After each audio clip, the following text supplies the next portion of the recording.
Kokrajhar इउएन academia फरायसाफोरनि गेजेराव जौगानाय आरो खौसेथि लाबोनायनि थांखिजों फरायसा जथुमा खुंदों। क'क्राझार इउएन एकाडेमियाव 13, 14 आरो 15 अक्ट'आव सानथामनि मेहेरगोनां हाबाफारिजों खुंफुंनाय फरायसा जथुमा दिनै जोबनानै थाङो। बे फरायसा जथुम हाबाफारियाव दुलाराय आसामनि गेजेराव थानाय गं 45 इउएन एकाडेमिनि फरायसाफोरा बाहागो लाफैदों। सानथामनि हाबाफारिजों खुंफुंनाय फरायसा जथुमनि दिनै जोबथा साननि हाबाफारियाव क'क्राझार इउएन एकाडेमि फरायसालिनि डाइरेक्टर कृष्ण गपाल बसुमतारीनि मासि सामलायनायाव खुंफुंनाय गेवलां मेलाव गाहाय आलासि महरै बाहागो लायो इउएन एकाडेमि बर्डनि मासिगिरि आरो आसामनि केबिनेट मन्थ्रि उरखावगोरा ब्रह्मजों लोगोसे बड'लेण्ड मुलुगसोलोंसालिनि रेजिस्टार्ड डक्टर सुबुं बसुमतारी, दुलाराय बर' फरायसा आफादनि सोलोंथाइ नेहाथारि सोमावसार बसुमतारीया। बे फरायसा जथुम खुंनायनि गेजेरजों 2022 इं मायथाइनि मेट्रिक आनजादाव बर' बिजोंजों फरायनानै दुलाराय आसामावनो बयनिख्रुइबो बांसिन नम्बर लाना उथ्रिसार जानो हानाय सानै फरायसा फारियै खैराबारि इउएन एकाडेमिनि फरायसा मनदीप बर' आरो कुमारिकाटा इउएन एकाडेमिनि फरायसा दीपक बर'खौ मान बावनायजों लोगोसे 15,000 राङारि अनसुंथाइ होयो।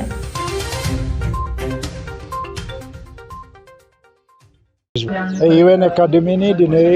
फरायसा मोनसे टिचार्स मिट खुंनाय जादों। बाहाय गासै 45 फरायसालिया बाहाय बाहागो लादों। नाथाय फरायसालिनि संख्याया थारमाने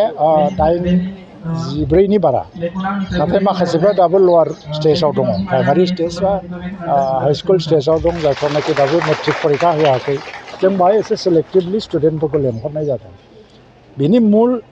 गाहाय थांखिया जाबाय स्टुडेन्टफोरनि क्वालिटि, बिसोरनि डेभेलपमेन्टनि स्टेजखौ जों नायदों आरो बेसेबां डेभेलप जादों। आरो बर' मिडियामनि फरायोब्ला मोनसे समाव हाइस्ट पार्सेन्टेजआ 45%, 46%नि बारा जों आसा खालामनो हाया। थार्ड डिभिजनाव पास जानाय नाम्बारा जेब्लायबो बारा जायोमोन, सेकेन्ड डिभिजनाव एसे खम जायोमोन, फार्स्ट डिभिजनाव एखेबारे 1, 2 बेबायदियाव थाङो आरो। दा दिनै खिन्थु बर' मिडियामाव फरायग्रा गथ'फ्राबो मोनथाम मोनब्रै साबजेक्टआव 100आव 100% लाखियो। मार्क केरि खालामनो हाया होननाय बाथ्रायाबो नङा, जुदि फोरोंनाया थिग जायोबा। दा टिचारनि क्वालिटिया बारायगासिनो दं, मेथडलजिया बारायबाय थादों, स्टुडेन्टफोरनि एम्बिसनफ्रा सिमांफ्रा देरलांदों। दा दिनै इउएन एकाडेमियाव जाय 97% लानानै मेट्रिकखौ पास खालामदों दिनै दा जायफोर गथ'फोरा, बिसोरो बयबो सोरबाया आईएएस जानो नागिरदों, प्रथम इन्जिनियारिं बा माबा फरायगोन, बेनि उनाव माने सिभिल सार्भिसाव फरिखा होगोन। थ' बेबायदि एम्बिसन लायै लायै फैगासिनो दं आरो बेबायदिया साफा सानैल' नंलिया। दा ओंखायनो बर' मिडियामनि बेलायावबो दिनैहाय डेभेलपमेन्टआ फैयाखै नङा, फैदों। आरो बर' मिडियामाव फरायनाय गथ'फोरा जे मोजां इंराजि बुंनो हायो, बेनि प्रमाणा बे स्टुडेन्ट मिटआव मैया एक्सप'ज जादों, जे बिथांमोना इंराजिनि स्पिचबो होदों। थ' बेथ' मोनसे स्किल्ससो डेभेलप खालामलांबाय थाबानो जायो। थ' मटिभेसनफ्रा न' लेभेलावबो, समाज लेभेलावबो आरो स्कुल लेभेलावबो मटिभेसनफ्रा कारेक्ट जानांगोन, होमबासो डेभेलप जानो हागोन। लोगोसे नाथाय बर' मिडियामनि जेंनाया बाहायनो जोबा। दा आजिखालि प्रफेसनेल इडुकेसनखौ जों गोसो होदों। प्रफेसनेल इडुकेसन माने मा, सासे फरायसाया फरायनायखौ फोजोबनायनि उनावहाय प्लेसमेन्टआ बबेहाय थागोन। थ' प्लेसमेन्टनि सुबिदा दंना गैया, बिजनेस खालामनोबा बिजनेसनि माबाखौ माने बाहाय फोरोंनाय जादों ना जायाखै, जे बिजनेसखौ बोरै खालामो, आर्ट अफ बिजनेस, मिउजिकआव थांनोबा, स्पर्ट्सआव थांनोबा, बेबायदि फिटनेस बा केपाबिलिटिफोरखौ जों डेभेलप खालामनो हादों ना हायाखै। थ' बेफोर गासैबो बाथ्राफोरखौ नायजोबनानै जोङो शिक्षाखौ होलांनो गोनां जादों। आरो आं सानो जे बेबायदि इडुकेसना बर' मिडियामनि गेजेरजोंबो फैगासिनो दङ। आरो बेवहाय हयथ'बा जोङो फैगौ समफ्राव माखासे एरा दरा खालामलांनांगौ हासिगौ। बास्तब जि मोनसे ग्लबेल ट्रेन्डफोरखौ नायोबा इडुकेसनखौ जों जे लेभेलाव फरायसाफोरखौ दानांगौ, बे लेभेलाव दाहैनांगौबा एसे कमप्रमाइस खालामलांनोबो दरखार जानो हासिगौ। गभर्नमेन्टफ्राबो बे लेभेलाव माखासे पलिसिफोरखौबो लालांबाय थादों। थ' बेनिखायनो दिनै आङो कंग्रेसुलेसन होगोन जायफोर फरायसाफ्रा 97% लानानै पास खालामदों आरो बिसोरनि एम्बिसना ओरैबायदि हाई, बिसोर UPSC एग्जाम माने होगोन, आईएएस जानायनि बाथ्रा, आरो इन्जिनियार फरायगोन, आईएएस फरायगोन, आईएएस एग्जाम होगोन। बे माबाखौ सिमांफोरखौ बिसोर होदों नाथाय बिसोर खुब गोरिब न'खरनि जों बयबो बिथांमोनखौ हेल्प खालामलायनो हायोबा बिथांमोना साक्सेसफुल दिपक बर'नि जि न'खर सोरबामसियारि बर'नि न'खरा जोबोद गोरिब बेखौ आं मिथिगौ आरो बिथाङा फरायनायाव जाहाथे खुनु आख' फाख' जाया हजोंनि जि UN एकाडेमि कमिटि लकेल MLA आरो सिभिल ससाइटियाबो बेनि सायाव रायज्लायनानै बिथांखौ फरायनायाव जेरैबो बिथिंनिफ्राय हेल्प होनो थाखाय आवगायबोगासिनो दङ आरो अलरेडि माने बरमानि मोनसे कलेजा बिथांखौ फरायसा हिसाबै लाबाय फ्रि एडुकेसन फ्रि एडमिसन लोगोसे आंबो मिनिस्टार हिसाबै साक्सेसफुल सानै स्टुडेन्ट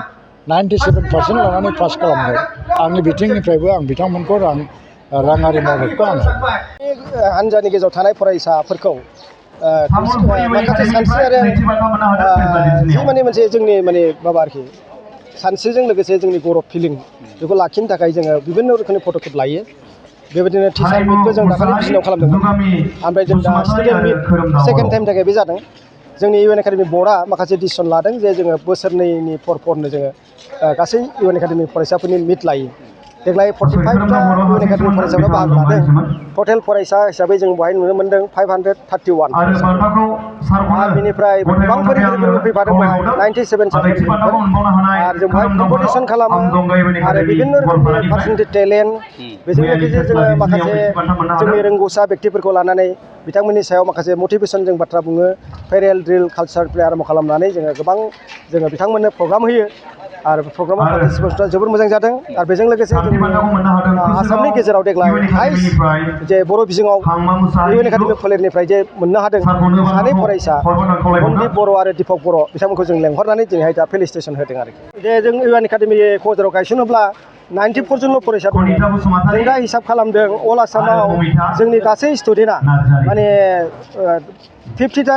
UN एकाडेमिखौ लानानै जे 20,000नि बारबाय ओमफ्राय जों दाखालि काउन्ट खालामदों दा जोंनि गासै फोरोंगिरिनि अनजिमाया 1500नि बारा जाहैबाय आरो बिनिफ्राय जों नुदों जोंनि जे कर्मि कर्ताफोरखौ लानानै जों 2000सो जोंनि हाबा मावगिरिफ्रा बेवहाय मावबाय दं आरो जोङो जे स्टुडेन्टफोरजों दा 20,000नि बारा फरायसाफोर दङ बिथांमोननि गार्जेनफोरनि जे इनभल्भमेन्टखौ जों नायोबा नुगोन जे बे जोंनि UN एकाडेमिनिल' जाफुंसारनाय नङा दुलाराय बर' माहारिनि बर' मिडियामनि फारसेथि जोंनि गथ' माने समाजनि जे माने जोंनि मिजिं बायदि आसा बायदि जौगाखांनाय बे गोबां माने नुजाबोबाय थादों आरोखि सफ्टवेयर इन्जिनियार जानो थांखि दङ बेनिहाय आं 12 घन्टा फरायदोंमोन सानसेयाव ओमफ्राय जोबोद नाजादोंमोन आङो खस्थ' खालामदोंमोन ओमफ्राय बिदिनो सार मिस मेडाममोनाबो आंखौ जोबोद नाजाहोदोंमोन लोगोसे जेनेबा माबे फैगोन माबे फैथारगोन जेनेबा एसे एक्सपिरियेन्सफोरखौ खोन्थायोमोन मादिया फैनो हागौ बेफोरखौ सार मिस मेडाममोना आंखौ खोन्थायोमोन आरोना बेयाव फोथायनाय बहुद दङ मानोना नाजायोब्ला गासैखौबो हाखायो जेबो हायै एसेनो गैया नाजायोब्लानो सासे गोरों गुन्द्रानि न'खरनि फरायसायाबो सासे इयुनाव IASबो जानो हागौ IPSबो जानो हागौ बेनिखायनो आं फोथायो फैगौ बोसोराव होनो गोनां मेट्रिक आनजादाव जाहाथे बिसोरो मोजां आंनिफ्राय बांसिन मोजां रिजाल्ट खालामनो हायो लोगोसे आसामाव टप रेंकआव थांनो हायो टप 1 मासियाव आवग्रिनो हायो जाहाथे बर' हारिखौ जौगाहोनो हायो थारैनो नैबे मेलाव बाहागो लाफैनो मोननानै जोबोद गोजोननाय मोन्दों बेवहाय गुबुन गुबुन UN एकाडेमिनिफ्राय बेवहाय बे मेलाव बाहागो लाफैदों लोगो मोननानै जोबोद गोजोननाय मोन्दों आङो फरायनायाथ' माने गावनो हारसिंनो टाइम टेबोल दिहुननानै फरायोमोन आरो रावनिबो थिननायाव आङो माने फरायामोन गाव हारसिंनो टाइमखौ दिहुननानै फरायोमोन आङो इयुनाव सासे मोजां इन्जिनियार जानो सानदों आङो सानसेयाव 15 आवार्स फरायोमोन आरो आङो फैबाय थानाय जा लाइमोन बिथांमोननिसिम आंनिफ्राय गुरै खावलायहरनाय जे खस्थ' खालामब्ला इयुनाव मोजां फिथाइ मोननो हायो बेखौनो आंनिफ्राय गुरै खावलायहरनाय